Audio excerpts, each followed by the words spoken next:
Hi all welcome to football arena. ഇന്നലെ നടന്ന press കോൺഫറൻസിൽ ഒരുപാട് കാര്യങ്ങളെക്കുറിച്ച് ബ്രസീലിൻ്റെ പരിശീലകനായ കാർലോ ആഞ്ചലോട്ടി സംസാരിച്ചിരുന്നു.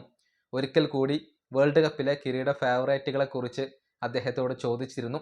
ക്ലിയർ ഫേവറേറ്റുകൾ ഇല്ല എന്നാണ് അദ്ദേഹം പറഞ്ഞിട്ടുള്ളത്. അതായത് എല്ലാ ടീമുകൾക്കും ബലഹീനതയുണ്ട്. ഏതെങ്കിലും ഒരു ടീം എല്ലാവരേക്കാളും മുകളിൽ നിൽക്കുന്നതായി കൊണ്ട് താൻ കാണുന്നില്ല എന്നാണ് ആഞ്ചലോട്ടി ഇപ്പോൾ വ്യക്തമാക്കിയിട്ടുള്ളത്. അദ്ദേഹത്തിൻ്റെ വാക്കുകൾ ഇങ്ങനെയാണ്: സത്യം പറഞ്ഞാൽ കിരീട ഫേവറേറ്റുകളായി ഞാൻ ആരെയും കാണുന്നില്ല. വേൾഡ് കപ്പ് നേടാൻ വേണ്ടി ഫൈറ്റ് ചെയ്യാൻ സാധിക്കുന്ന ഒരുപാട് ടീമുകളെ എനിക്ക് ഇവിടെ കാണാൻ സാധിക്കും. പക്ഷേ അസാധാരണമായിക്കൊണ്ട് നിലകൊള്ളുന്ന ഒരൊറ്റ ടീം പോലും ഇവിടെയില്ല. ക്ലിയർ ഫേവറേറ്റുകളായിക്കൊണ്ട് ആരുമില്ല. എല്ലാവർക്കും അവരുടേതായ ബലഹീനതകൾ ഉണ്ട്. ആരാണോ ബലഹീനതകൾ മറച്ചു പിടിക്കുന്നത് അവർ കിരീടം നേടും. ഇതാണ് കാർലോ ആഞ്ചലോട്ടിയുടെ ഒരു നിരീക്ഷണം.